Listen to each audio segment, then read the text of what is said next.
We want to look at this concept called orality, or some call it storying the Bible. How do we tell? How can I illustrate that? Well, let me just tell you about something that happened to me when I was 6 years old. Now, I want you to just picture walking out of the garage door of my house, my mother with a crystal pitcher of lemonade, and me excited as I carry a table out to the street, and I set up a sign that says lemonade 5 cents, and you can just see the beads of water perspirating off of the pitcher of lemonade on that hot summer day. And my brother was scampering around. He's 5 years older than me. He and his buddy Steve McQuistion, that were always getting into trouble, they were doing something else, and my mother and I were busy working on the lemonade stand.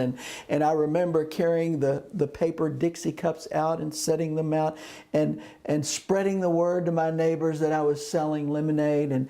And the day began, and someone was cutting their yard, and yeah, it was hot, so I went over and offered them some lemonade, and they gave me a nickel. And then someone else was driving by, and I waved them down, and they bought some lemonade. And by the end of the day, my pockets were full of money, and I was excited, and I had made probably 5 whole US dollars, maybe. And I remember as we were packing up and putting the table back in the garage and giving my mother the pitcher of the empty pitcher of lemonade, my brother and Steve came kind of sneakily from behind the bushes, and my mother was out of sight, and my brother Chuck said to me, "Hey Mark, we got a great toy stand next door. Come over and look."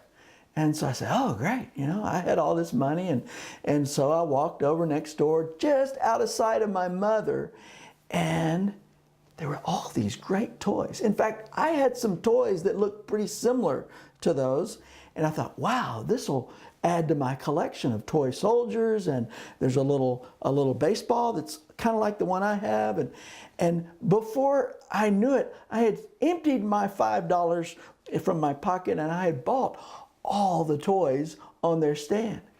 And I went back home with all these toys, and I saw that actually my brother and Steve all day had been taking the toys out of my toy box, and they had taken my toys, and they'd actually sold me my own used toys in the stand.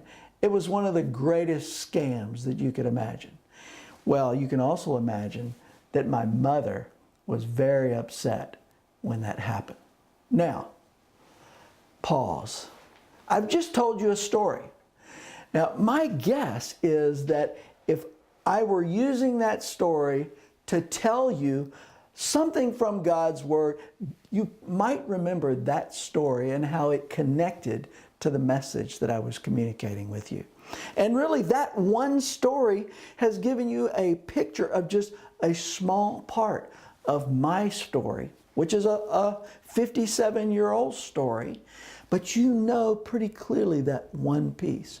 Now, if I only told you that one story, you would know just a little bit about who I am. You would know that I'm not a good businessman.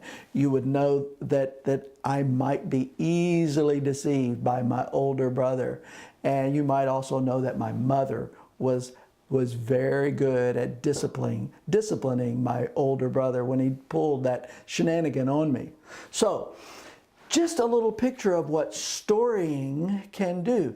So what we want to do with storying of the gospel is we want to make sure that we tell from the beginning to the very end. And with cultures that they're more oral than they are literate, orality, or storying the gospel message from creation to Christ, is not a new technique, but an old way, maybe the oldest way to teach, is telling the whole story. You know that generations in our world are, as an American, I only know maybe the story of a couple of generations of my history.